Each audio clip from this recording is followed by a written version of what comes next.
Good evening, everyone. Welcome to the Movie Magic Show for Wednesday, the 8th of December, 2021. I'm one of your hosts, Shane Bailey, joined by my wickedly talented cast.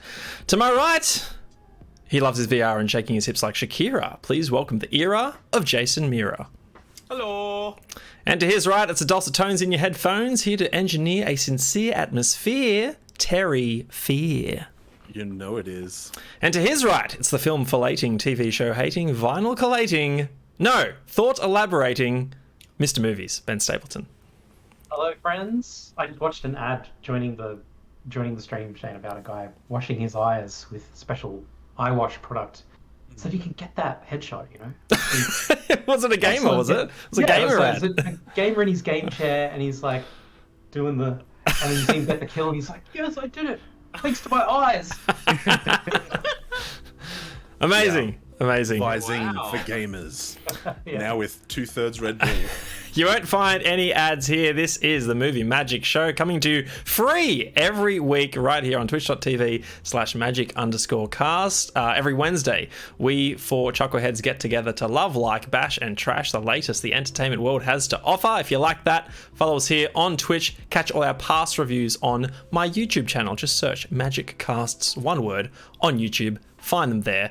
Follow us on Twitter as well, at Movie Magic Show. We'll notify you when we're going live and which films we're going to be reviewing. Those films this week are going to be Coco, Pixar's 2017 effort, and the sci-fi epic that just launched here in Australia, Dune, from Denis Villeneuve, one of our favourite directors. We'll also play a little Movie Actor Go, one of our fun games, so stick around for that. Before we get to those topics, though, we need to set up our end games. These are games we like to play at the end of the show. First among them are our film quotes. We're going to give you two quotes. You need to guess which films they're from. I'm going to the era of Jason Mira for movie quote number one. Okay, yep, cool. Just found it, sorry. Oh no, sir. I'm sorry, sir. I could never answer to a whistle. Whistles are for dogs and cats and other animals, but not for children, and definitely not definitely not for me. It would be too humiliating. I do not know this one. I do not know this man. I'm sure it's a... All I'll say is... Actually, I'm not going to say anything. Okay. And movie quote number two, I'm going to Mr. Movies, Ben Stapleton. I expect you all to get this one. This will be easy. Now, if a slap don't work, you cut him or you pay him, but you keep your receipts, because this ain't the mafia. I know this. I love this. I'm nodding my head because I should know it, but I don't. Just like, yep, I should know this one. The other game we like to play is 6 Degrees. We're going to give you two actors. You need to try and link them via other actors they've starred alongside. Mr. Mira, who are our two Mr. Fear, who are our two subject actors this evening. Jason was very confused. He's like, I don't know. Were my two not good enough that you outsourced without telling me? Oh, I was like, oh shit, was I supposed to do that? You solved it already? Oh my god. No, I've picked two, and I don't know why the first name came to my mind. As soon as you sent me the message, I was like, yeah, Kim Basinger. So we're going to go from Kim Basinger to Donald Sutherland. That is the elder Sutherland. Yes, Kiefer's father. Yeah, Kiefer's father in it. Interesting. Anyway, we will come to solutions together at the very end of the show. Before we get to the end of the show, let's get to the start of the show with our first review of Coco. Now, before we actually get to that, I need to remind our dear viewers that for the month of December, we are fundraising for Game on Cancer's Holiday Spectacular. Full disclosure, I work for Cure Cancer, the organisation putting this fundraiser together. I've decided to fundraise with the Chuckleheads here to raise money for cancer research. You can support the cause by donating to our little fundraising campaign. Just donate $25 and pick any feature film, and we will review it here on the show. It would be greatly appreciated if you picked a film from Netflix, Disney Plus, or Stan, as they're the subscription services we subscribe to. But if you have a film and it's not on those services, that's okay. We'll find a way to watch it and review it. Jason has popped the link in the Twitch chat, and if you're watching on YouTube, you can click it in the link below as well. I want to thank my dear mother for donating $25 and selecting Coco for us to review this week. She, I remember I forced her to watch it not long ago, and she adored it. And so this was the one that came to mind. Anyway, let me get to the details for Coco. It is a 2017 American animated fantasy film produced by Pixar Animation Studios and released by Walt Disney Pictures, based on an original idea by Academy Award-winning producer, writer, director Lee Unkrich, best known for co-directing Monsters, Inc., Finding Nemo and Toy Story 2, as well as writing and directing Toy Story 3. It is directed by him and co-directed by Adrian Molina, who contributed to the screenplay on The Good Dinosaur, Pixar's 2015 outing. The film's voice cast stars Anthony Gonzalez, Gael Garcia Bernal, Benjamin Bratt, Alana Ubach, Renee Victor, Ana Ophelia Maguria, and Edward James Olmos. The story follows a 12-year-old boy named Miguel, who is accidentally transported to the land of the dead, where he seeks the help of his deceased musician great-great-grandfather to return him to his family among the living and to reverse his family's ban on music. The concept for Coco is inspired by the Mexican holiday Day of the Dead. Pixar began developing the animation in 2016. Unkrich and some of the film's crew visited Mexico for research. Composer Michael Giacchino, who had worked on prior Pixar animated features, composed the score. With a cost of $175 million, Coco is the first film with a 9-figure budget to feature an all-Latino... Sorry. Did I say million? $175 million budget. Coco is the first film with a 9-figure budget to feature an all-Latino principal cast. Coco premiered on October 20, 2017 during the Morelia International Film Festival in Morelia, Mexico. It was theatrically released in Mexico the following week, the weekend before Dia de Muertos, and in the United States on November 22, 2017. The film was praised for its animation, voice acting, music, visuals, emotional story, and respect for Mexican culture. It grossed over $807 million worldwide, becoming the 16th highest grossest animated film ever at the time of its release. The film won 2 Academy Awards for Best Animated Feature and Best Original Song for Remember Me. It also won Best Animated Film at the BAFTA Awards, Golden Globe Awards, Critics' Choice Movie Awards, and Annie Awards. The film is beloved by audiences and critics alike, with a Metascore of 81 and an IMDb rating of 8.4, placing it in the site's top 250 films of all time at number 71. The Rotten Tomatoes, folks, take your guess. Gonna go 93. Gonna go 90. 97. Ben nails it, 97%. So yeah, just Nice. to backtrack a bit, IMDb rating of 8.4 puts it at number 71 on IMDb's top 250. There are only 5 other animated films above this. I want to see if you guys can name them. Toy Akira. Story. No, you'd both be wrong. No. Oh. Ghost in the Shell. Nope. Lion King. Correct. Lion King is Spirited one. Away. Spirited Away is there. Yeah, Lion King. Aladdin. Nah. How's Moving Castle? Nah. Ben, you want to take a stab? Let me think here. Eureka? What's your favorite animated movie, Ben? Into the Spider-Verse? Correct. It is into. Damn it, Jason took my guess. I was thinking. I'm locked in Pixar. I'm just thinking Pixar films. Right. Incredibles? Spirited Away, number 28. Lion King at 38. Wall-E at 61. Whoa. Into the Spider-Verse at 65. And Your Name at 70. Yes! Coco is at Nice. 71. 2 Japanese anime in there. The Nice. next Pixar films below Coco are Toy Story at number 80 and Toy Story 3 at 121. I stopped scrolling. I think Finding Nemo and Incredibles are not far behind.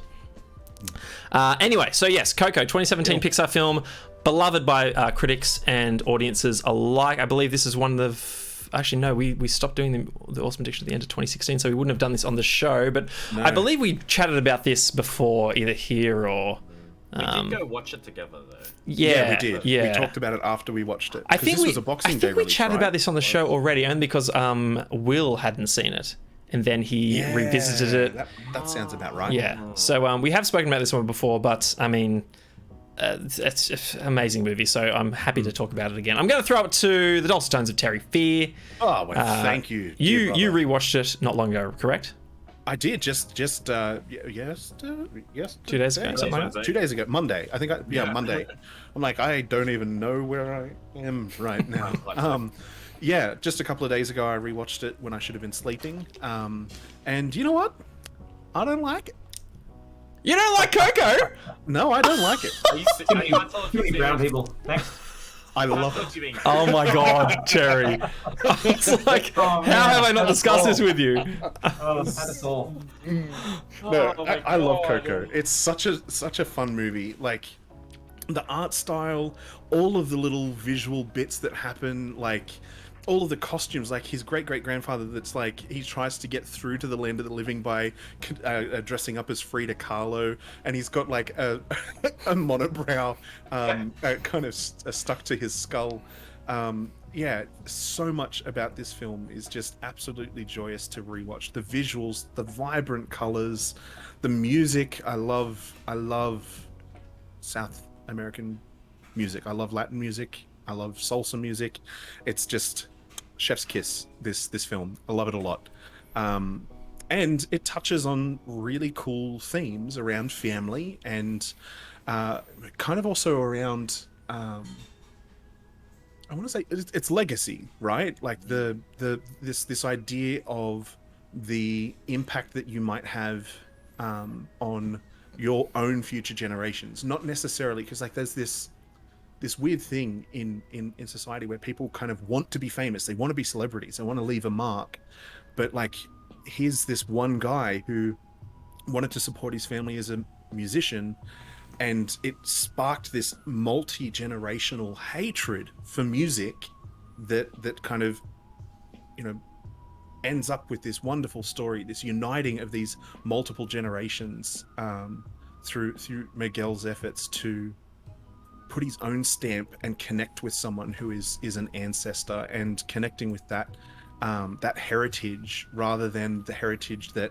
the other side of the family want, the side that have been shoemakers now for 4 generations, and he hates it. He's like, no, I want to be a musician, and he's like, I like, let me borrow a guitar, just let me enter this competition, he builds his own guitar out of scraps. Like, I don't know, I like Miguel a lot. I think sometimes he's a little stupid and maybe a little petulant, but I don't think that he's being unreasonable. Like, rewatching the film, I was heartbroken by his great-great-grandmother's insistence, like holding hostage him going back to the realm of the living by giving their blessing for him to return, holding that hostage by making him promise that he'll never touch a musical instrument again, that he'll give up on music. This watch through really hit me this time, because I'm like, I don't know, I guess it's the ugly side of legacy, that insistence that their own problems be carried forward by future generations. And you see that a lot in everyday now. You see a lot of prejudices that people carry, racist prejudice, sexist prejudices that become an intergenerational problem. And it kind of sucks. Yeah, I don't know, not confronting, that's the wrong word, but it impacted me a bit harder, this watch through, that particular thing. And I'm not 100% sure why, but yeah, I don't know. I like that the film has this is the premise and this is the setup, and then it kind of flips the script partway through. There's a reveal that who he thought he's related to may not necessarily be the case and stuff. It's like, yeah, I don't know. I like it a lot. Love the music, the production, the song that he sings in the talent show, and the one that he sings to get the attention of oh goodness, I'm forgetting his name now. Hector's his. You're thinking of oh my god, why is it falling out of my head as well? I can't even think of Ernesto de la Cruz. Ernesto de la Cruz. Yeah. Yeah, he's like the song he sings at his. Yeah, his, like, Un Poco mansion Loco of a- is the one at the talent show. Yeah, That's Poco Loco. fantastic. Yeah. Yeah, it's so good. And at the dinner thing, it's the I'm Your More. yeah, it's just really, really good. I like it a lot. I don't have much more to. Oh, hang on, I have a question. Did Alan Tudyk play the dog? Oh, I'm on it. I don't believe so. But That was more of a joke because he plays all of the Disney animals now. nice, Yeah, Terry. I don't know. I like it a lot. It's definitely a tearjerker. Even when Hector's asking to borrow the guitar of that guy who's about to be forgotten. Oh man, yeah. And like, Oh whew, man, yeah. just like he sings That in one broke last song, and he's like, "Yeah, I can let go now. I can," and just literally disappears. I'm The like, final death, yeah. just heavy, and yeah, I like it. I like it a lot. I don't have anything else to say. Mr. Movies, one thing that I'd like to toss your way, sir, is the idea that part of the reason why I really enjoy this one as well is, at least for the most part, or like the core mission of the main protagonist, at least at the very end, is a problem not orchestrated by a villain. You know, it's a challenge that can't be, you know, you can't beat or you know, win over some other party. It's just like the situation that they're put in. You understand where I'm getting to? It reminds me of Inside Out, where there's no core villain in that Yeah. whole it's just this circumstance that is so unfortunate that you're trying to escape from and you're trying to overcome. Yeah, that's kind of where I wanted to like start the conversation with you, and like I know that's something that you really enjoy in films like that, where it's not it's not apparent that there obviously is one big villain in this film, but by the time we get to the end, that's not the I suppose the core crux of the conclusion. Yeah, I suppose what the movie's trying to say is you've got to put aside your energy that you would be putting towards this villain. Like, you literally, they're kind of saying you just got to forget him, and you just got to focus your passion and your memory and your love towards the people that deserve it, and you don't have time for a villain in your life.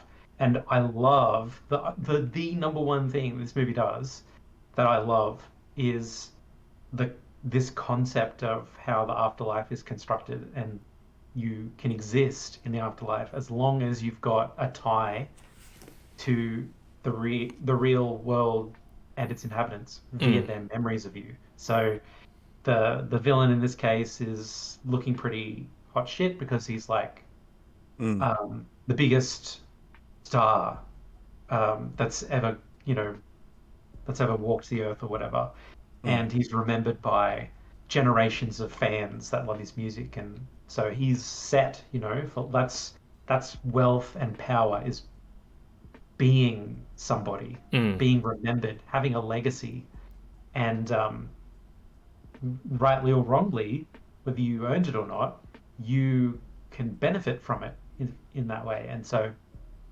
Terry was just talking about my favorite scene where you see the last relative that remembered this guy has just passed away, so he fades away from existence because he now no one has a tie to him. Does that make sense? Yeah, you're only alive in the land of the dead so long as there is a living relative, or someone living who still remembers you. Yeah, it's so literally taking the he lives on in our memories. Exactly. Kind of keeping the memory alive. Yeah. It's like that's what I love the most about this movie, is it so perfectly sets this little rule, like law, for how it all works, and it's so tight and it's so simple, and there's great consequences for it, and it makes the movie have stakes without a villain, and so it also makes the protagonist learn a real lesson of cherishing the memory of your elders and telling stories not just for yourself but for others. And but the movie is it is great. I would love to read a review from one of the 3% of critics that didn't gave it a negative review. Oh, too boring. What could you say? I'm a vampire and can't die, so I couldn't relate to the protagonist and his problems. Yeah, it would just have to be something really selfish like that. This isn't how I envisage afterlife. Zero Yeah. stars. Or like a racist thing of like, I don't like Mexican music, so this movie's terrible. Yeah. Yeah. Not that you'd be employed as a critic if that was your stance. That being said, it's not one that I gravitate to. It's not one that I have a connection to. Or like I don't have the same tie to someone that I know that's died. Like my grandparents, I was very close to it, have passed away. It was very natural and normal sort of circumstances. So it doesn't have the immediate emotional, empathetic pull for me. It's just another really nice little film, and so I don't love it, love it, love it. Like I know other people do. That being said, I cannot take anything away from the people that love it, love it, love it at all. It's a beauty of a film. Oh, and I don't really have Terry's passion for the Latin music vibes. So that part, it didn't get to hook me in that way either, but it did get to hook me in the fact that it was just like a really great film, really well written film. And I know it's like one of those films that if you were to like watch an interview with the writer and the director, and they would tell you a story, like a really personal story about the person they loved the most that passed away, and you would be dead, like you would just die of grief hearing it from them. It would just be so beautifully sad to hear the story. I don't even know what it is, but I know it's out there. It's like oh gosh, what was the latest Pixar film that came out? Encanto? That's Disney, not Pixar. Oh, is it? Life? Soul. Oh. No, there was one after Soul. There was one after, the one in Italy where they're riding around. The Santa Moana. Gorgonzola. The merman one. Mermaid. How come I'm blanking on the name? Luca. Luca. Thank you. Oh, yes, that's Thank you, Jason. Thank you, Jason. Good. Yeah. So I did watch an interview with the guy who wrote and directed Luca, and it broke me as well. Like that was another example. It was just like that was a very cute, very funny movie, very much appreciated. But I don't have the historic and cultural ties to what this movie really is to the people that made it. And then I watched this interview. I was just like, what a beautiful film! This is my favorite movie ever. You know, it really got to me. Yeah. Anyway, I'm sure that Coco is just like Luca in that regard. Yeah. Mr. Mira, are you someone who loves this one? Absolutely. Like, this is one of my top 5 movies that I will cry, no matter what.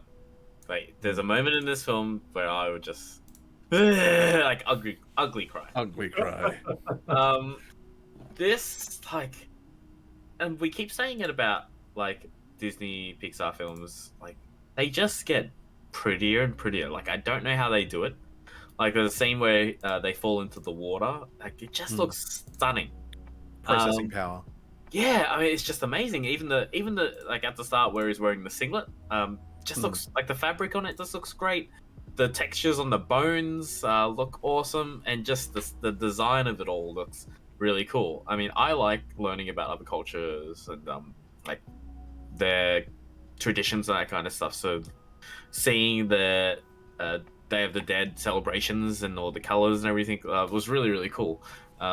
Yeah, I don't know what more I can say about this film that hasn't already been said. I mean, you guys, if you guys haven't seen it already, it's one of the best ones out there to see, right? Like, would you guys agree? If you had to recommend like 10 Disney Pixar films, for me this would be up there. This is my top 5 Pixar. It just scrapes in for me. Is this one of the ones that... What would be your top 2 recommendations for Pixar? Inside Out, and then depending on the day of the week, either Incredibles or Finding Nemo. Oh, really? So that's probably say Inside Out's on my list as well. It's probably number 1. Inside Out, straight away. Yeah. And Shane, I know you don't collect that many Blu-rays, but is this one of the Blu-rays that you have? Coco? I think so. Yeah. Yeah, I definitely have Inside Out, Nemo, Incredibles. I think I have Coco. Yeah. Yeah, so that just goes to show the caliber of the film. Like, it's just just so cool and It so passed the poignant. Shane Blu-ray test. Yeah, that's right. It's in. It passed the I will keep an antiquated piece of Yeah, exactly. It got through the blue barrier. It's just one of the Yeah, one of if a those. minimalist owns you, you're a very precious thing. There you go. Precious Yeah. Blu-ray disc. That's it. It's one of those movies that will just leave an impression on you and make you think about it over and over again. So, 10 out of 10 can recommend. Nice. Yeah, I'll keep mine. I was going to say short and sweet, but you guys know it's not going to be that. Yeah, like I said, top 5 Pixar for me. And it wasn't apparent to me, like after watching it for a few times, like I knew that I loved it, but when I really thought about what this film achieves to the extent that it excels in the storytelling that it goes out there to do, it wasn't. I would think to myself, oh, it probably lands below like the Toy Story trilogy, but I can't.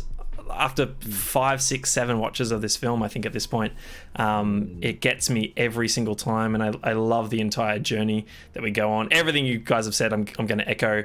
Beautiful visuals, stunning music. I think also like the acting and the writing's fantastic. I love the so many great little jokes as well that adults would appreciate. Not that they're mature in any sense, but they're just a bit more sophisticated in the sense that there's one moment where Miguel's first arriving in the land of the dead. And his family is teaching him all about it, and he's like, "Holy cow! I didn't know this was a thing. Like, I thought it's one of those things that adults make up, like vitamins." And then his great auntie or whatever is like, "Miguel, vitamins are real," and he's like, "Well, now I think they might be. They could be." Really amazing. And speaking of that pedal bridge, to your point, Ben, like the mechanics around how Pixar brings to life the idea that this land of the dead might actually be a real thing, and has physical ties to the real world is incredible. Like the idea that unless you have your photo up on your family's offrenda, then you can't get through the security gates to cross the pedal bridge into the land of the living.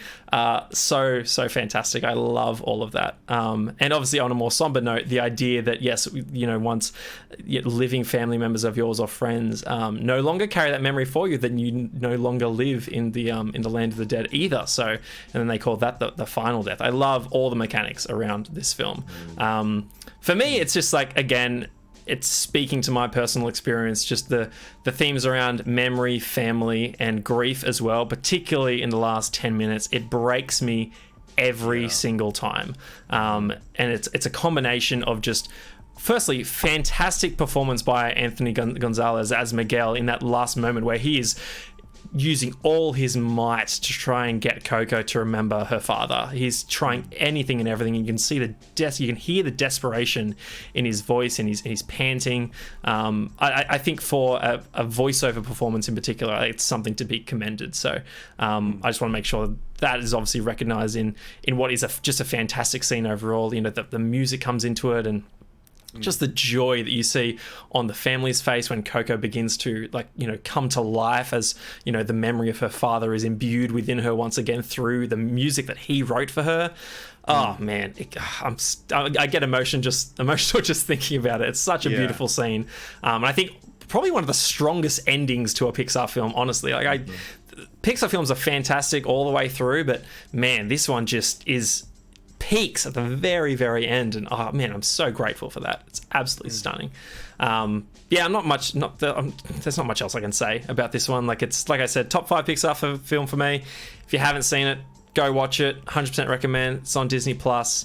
At this point, if I keep going, I'm just going to be mentioning all the fantastic jokes that all the little scenes. I'm tempted to rattle off a couple if you want. Like, one of my favorites is the rehearsal that Frida Kahlo is doing. She's trying to explain her performance to Miguel to get like his objective opinion, and she's like, it's a papaya, and the seeds, they come out and they're me, and then they all turn around, they've all got unibrows, and then she's like, and then they climb the cactus for the milk, but the cactus is also me.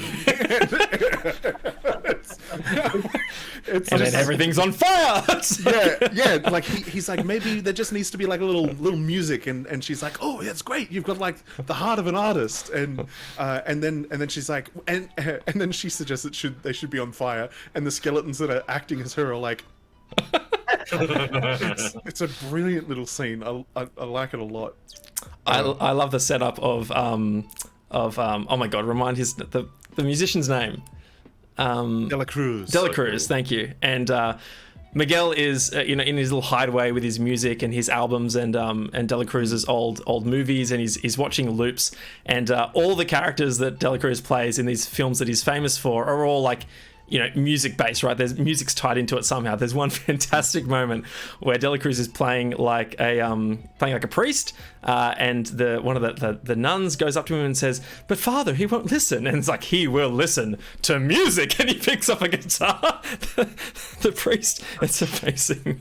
It's so incredible.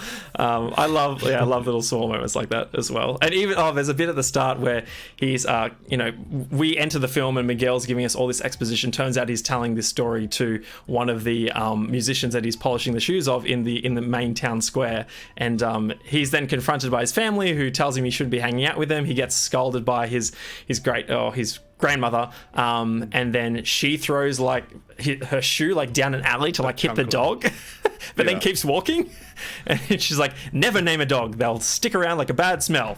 Now go get my shoe." Keeps walking. Oh man, so many great little moments. Anyway, Coco, Disney Plus. If you haven't watched it, please do so. It's a 3% chance that you might not enjoy it. Let's put it that way. I don't get that.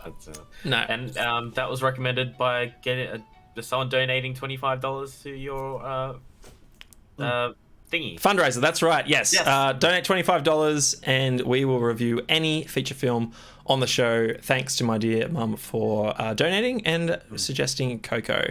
Always happy to talk about that movie. Anyway, let's pivot now into one of our favorite games. It is Movie Actor Go. I'm going to type it in chat here so you all have the rules. Movie Actor Grow. I shall kick it off across to Mr. Mira. Movie Actor Go. We're going to begin with Mission Impossible Fallout.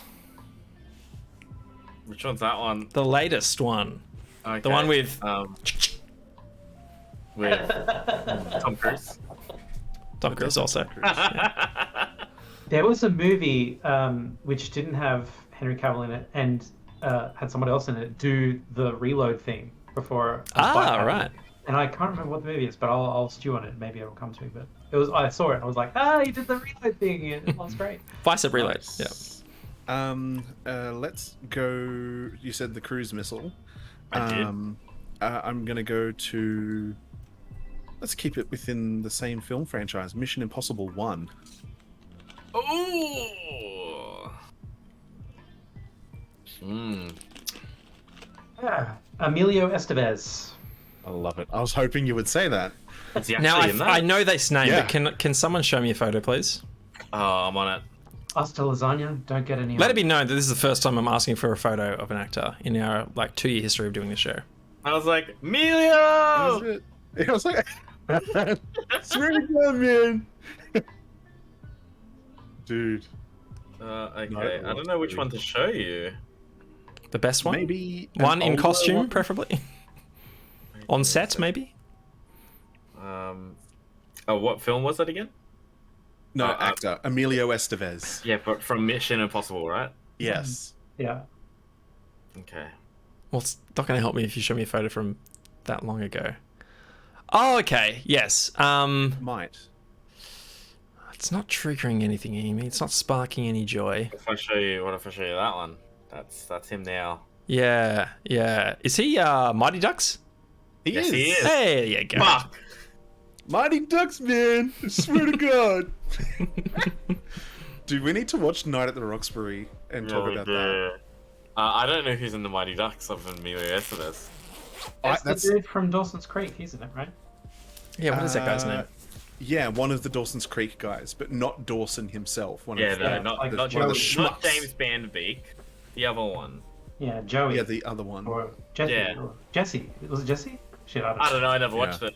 I was hoping that this is exactly what would happen, by the way, Jace. I was hoping that me saying Mission Impossible 1 would lead to Emilio Estevez, which would lead to the Mighty Ducks, and completely fuck you. I was hoping that would happen in the first round. Terry. You're welcome. I don't know. The tears of my enemies. I'm out. Flying Oh, V is so straight Look at that, good. brutal. I'm gonna look and see Brutal. who's in the Mighty Ducks. Playing the long game. Well, that was me eliminating you, but I feel like Terry was the puppet master in that regard. screens. But still, I shall go back to Ben. Oh, that guy! There you go. Jason just realised. My name. I don't know his name. Oh, Joshua Jackson. Yes, And- Joshua There you Jackson. Thank you. He's the one playing. AJ? He's the one of the guys playing poker at the start of Oceans, right? Yeah. Yes, yeah, exactly. Playing himself. Joshua Jackson. Ben, movie actor, go. Let's go. Well, Ocean's 11. Joshua Jackson. No, I want to do the other guy at the poker table. What the? and he's Oh, in okay. Control as well. Calm down. Keep it to yourself. You want to do who? Oh shit! I just said another movie he was in. Never mind. I'll go somewhere else.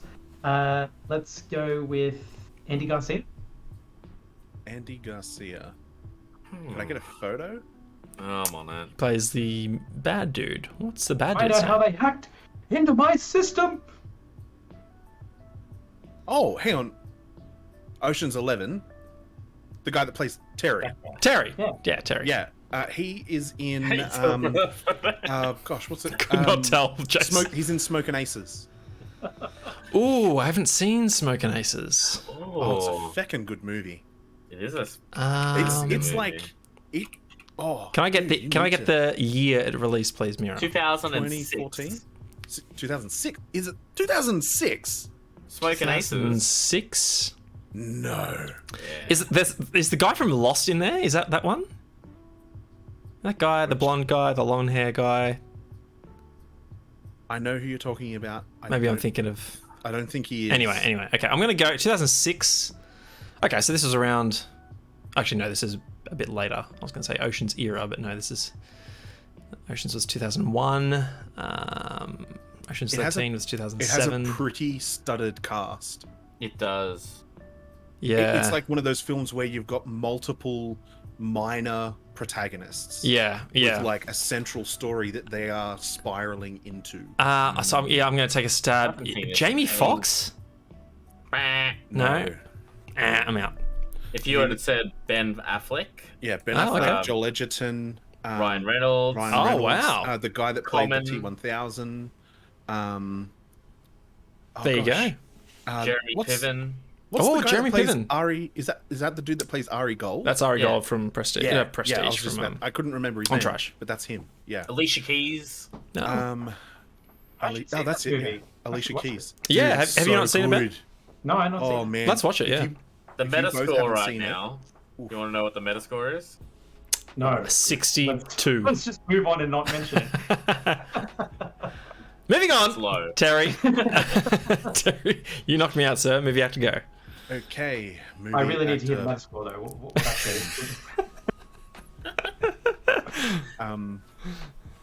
Let's go with. Jason's not going to tell you. Wait, sorry, what? He actually does want to know what the Metascore is. Oh, it's 45. Oh, Ooh, that's low. I've enjoyed worse. But Yeah. the IMDb rating is 6.7. that's such a Right. weird sentence. I've enjoyed worse. I've had worse.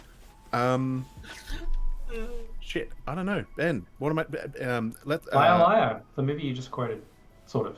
So yeah, it was. So, yeah, liar, liar. There you go. I've had better. Yeah, I've had better. I've had had better. better. Mm. Yeah. What's that guy's name? Oh, you know what? I don't care what his name is because he's in like 1,000 movies I don't know, and Terry does. So we'll just go with Oh. Jim Carrey. I was Okay. afraid of what's his face? You know the great-looking guy who plays the new stepdad. Yeah, guy? he's like, Yeah, it's like the oh, claw's oh. gonna Claw's get you. coming at ya. When it's meant to be like the claw. Yeah. His name is like Ews, E-W-E-S or something. Something like that, yeah. I You can want see me his to tell you face. what it is? He's in The Princess Bride. Yeah, all those I'm movies. pretty sure he's in Cutthroat Island. Yeah. He's Unless Robin that's- Hood. Yeah, Men in Tights. Oh yeah, Robin Hood. Yeah, very Unlike good. other Robin Hoods, I speak with a British accent. Mm. I love that jab. Actually, oh, hang on, sorry. Eric Singer has one of his videos on Wired about Yes. why Americans can't do other accents well, and it's literally on my queue to watch later this evening. So, fun. I thought you were going to mention the one where he just like critiques all these really bad. Well, you know, lots of people's impressions. Impressions of accents. I just watched today the 3-part series of his American dialectic accents and things. It's a really interesting one. Anyway, I love how he's just doing the accent that he's talking he does. about. He's like, yeah, we're going to move on down to South Carolina, and lots of diphthong, and only one glottal stop mentioned in the whole 3-part series. Anywho, I'm so confused I only remember one. Anywho, Jim Carrey. Linguistics. Jim Carrey. Yes. Jim Carrey is in. Oh, he's in 20. Oh wait, 23. Oh, number 23. Number 23. Number 23. Yeah. Shit. I have no idea. I have not seen that movie. That's a deep cut. You know, Terry has what's the Halo term for killing 3 people? Triple kill? Triple kill. Oh, okay. I thought it had a special name. Overkill for 4. Overkill for 4. He's done that. I've yeah. And a spree's from 5 or is it 4? 5. Occasionally, I've had the AI lady say like the enemy squad has been completely destroyed or something. Yeah, like that. yeah. It was like that squad's been completely wiped out. Yeah. So I think this is what's happened. But all right, let me guess one. What year? I'll do a Shane. What year is it? 2007. Yeah. I was going to say mid 2000s. I can see 2, 3 notable actors that I know in it. There's only like 6. I want to say 5 Oh, 5 or 6 4. characters. 5 or 6 characters in the film. What about Rachel Weisz? Negative. That could have been his wife.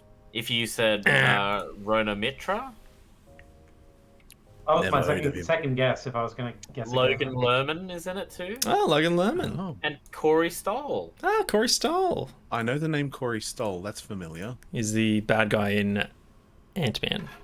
And also Hemingway in Yeah. in Paris. Yeah, that Yeah. guy. Oh, I love him as Hemingway. Yeah, he's good. He's in House of Cards too, isn't he? He is, yes. Plays the senator. Peter Russo was his name. All right, gents, we'll go another round. Why not? Terry, kick it off to Mr. Miro. Alright. We'll Me get there, too. man. We'll get there. Dude, I wanted to talk about it last night. When we were playing Halo. Okay, Terry. Am I going to Ben or am I going to Jason? You're going to Jason. Okay, Oh, shit. Mr. I Mirror. was like, you going, okay, who am I again? Terry. All right. It's like, I know who I am, and who the fuck are you? Okay, let's go to Mr. Mirror, Brendan Fraser. Brendan Fraser Brendan Fraser. is in. Oh no, I won't say that. I was gonna say G.I. Joe: Rise of Cobra, but I won't. And I'll say Brendan Fraser was in. Go Monkey Bone and completely screw him. No. George of the Jungle. Airheads? No, that's not the one. Airheads. That's yeah. No matter what you That's say, a I'm good probably one. out, honestly. Let's just go with the Mummy. The Mummy has... Looks like I've got all the horses. is it Selma Hayek? No, No. Who am I thinking Rachel of? Weisz. Rachel Weisz. Rachel Weisz. Who I just said. I haven't David seen Weisz' wife. I haven't seen the Mummy in so long.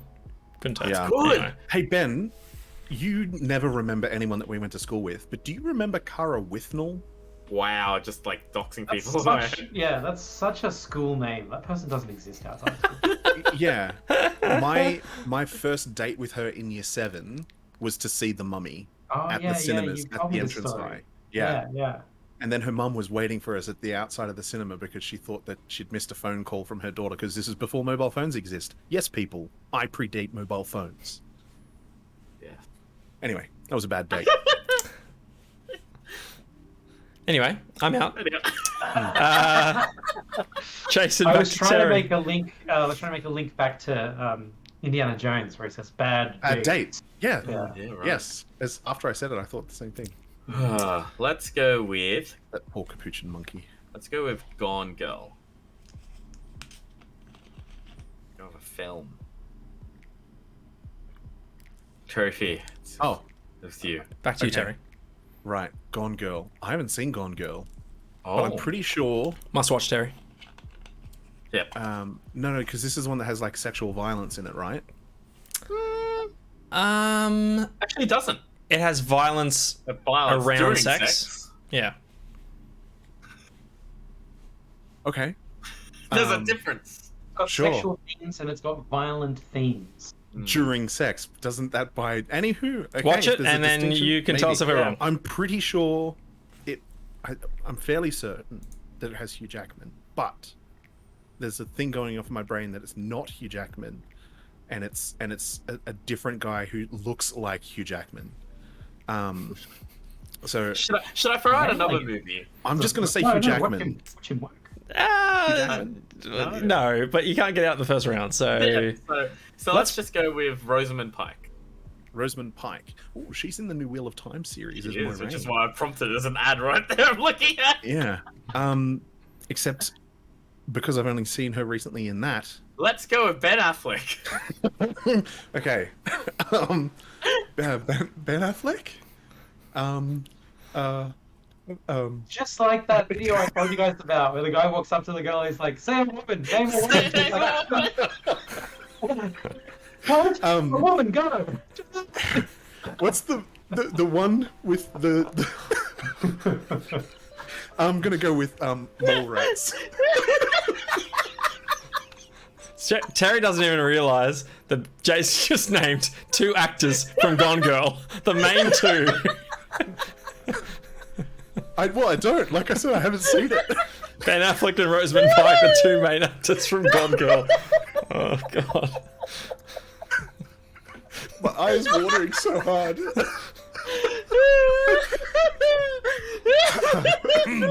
We lost Jace. Oh, boy. I haven't seen Mallrats. Is that a show? I thought that was a show, not a film. No, it's a Kevin Smith film. He just named an actor in it. I named the director. Yeah, he cameos in all these movies though, so I'm gonna guess that he's in it. Is he in it? He is, yes. Kevin Smith is in it. Hey! Okay. Back on track. Here we go. All right. Kevin Die Smith Hard face. 4.0. Die Hard 4.0. Now, is that the one with the fire sale, or is that the one where they're in Russia? What's the Yeah, fire sale? 4.0 is Live Free or Die Hard, isn't it? Yeah, there's It's like they've got 2 different names. It's 'cause like it's Die Hard, Die Hard it's the 2, one Die Hard where with a Vengeance 4.0, which is the fire sale one, and Yeah. that has, oh shit, is it Timothy Oliphant? Jimmy Oliphant. Yeah, Timothy Oliphant. Yeah, that's the one where it's like you just drove a car into a helicopter. I ran out of bullets. Yeah, I ran out of bullets. That's at the end of the traffic tunnel, and then the last Die Hard one is the one that has the dude Jai Courtney. Jack, Yeah. Yeah, absolute stud of an actor, you brilliant don't nowadays. in Jack Reacher. Oh yeah. He needs a resurgence. Okay, who am I guessing? I agree. Again? Timothy Oliphant, right. Yeah, Timothy Oliphant. Oliphant is in Once Upon a Time in Hollywood. Nice. Oh, Once Upon a Time in Hollywood has Margaret Qualley. Keep going. Back in Okay. 30 seconds. Who's Margaret Qualley? She's an actress in the film. Can I? I never- I need a photo. I this haven't person. seen her. So I haven't seen the film, but I know what she looks like. She's And you know that she's in it? yeah, Okay. because That's I'm creepy. because I'm informed, and because we have the book at work, and I was looking at the cover. Right. That's Oh, Jason, you need to turn your ring light off, my dude. turn your ring light off. Sorry, did anyone get I would eliminated? if I was No. holding my screen. No, I'm trying to see the photo No. that Jason No. is giving. Who's this? Is Is that Felicity? Fuck. Yeah. That's There her. you go. Yeah. Is that Felicity Jones? Who's that? You Can you see her feet a lot. Can- Oh, Oh wait, stop. there we go. She's in Maze Runner. Is she? Yes. Do I have to look this up? Who am I looking up? I think you're looking at Margaret Qualley. She's also. Sorry, in spell the- Margaret. She's also Margaret. in one of the more Qualley was recent spelled Pirates Quebec, films. Uniform Alpha Lima Echo Yankee. Someone want to speak English to me? Maze Runner. What year was the Maze Runner? 2015 or something. I don't see it here. She was in Nice. Oh, she was in the Nice Guys. She's the daughter that's running away. She's the daughter in Nice Yeah. Guys. That face, look, she looks exactly like the chick from Maze Runner. Not Maze Runner. No. No, you're The thinking girl of that's just yelled, you're thinking of the girl they just cast as Jill Valentine. I don't know who Jill Valentine is. in Resident Evil film. Oh. Terry's out. Let me find out. Could you give me her name again? Margaret Qualley. Okay. Who eliminated whom then? was- Jace got me. Yes. Movie have to go, Jace to Ben. Let's go with Vince Vaughn. I really wish you would have said anybody that's in Master and Commander, but Vince Vaughn is in Psycho. He is with oh fuck, Anne Pesh. I hate Wow, this. she looks a lot like that person. You dug yourself in this hole. Give me an Anne Pesh pick. Give me a Pesh pick. No one else other than me. Hang on, got I'll Anne do it. Pesh pick. Stand by. Okay. Standing by. Anne Pesh. Speaking of, someone mentioned Encanto earlier. Does anyone want to go see that? I do. What is it? It's the new And just new Disney film. And just because I was thinking, I typed in Encanto instead of Anne Pesh. And oh no way! I didn't know she was. how do I spell Pesh? P-A-C-H-E. Oh, P-A. I think. Okay, it's not popping up for Anne. A-double-N-E? I mean, Anne Pechette? I'm typing in Anne and nothing's happening. Anne Oh, P. Anne Hesh. Anne Hesh. Psycho. Anne Oh, no. Hesh. Yeah. Oh, I hate. Okay, Anne Hesh. Yes, okay. Hang on. Stand by. Standing by. Pronouncing it wrong. This is Anne Hesh. Stand by for Anne Hesh.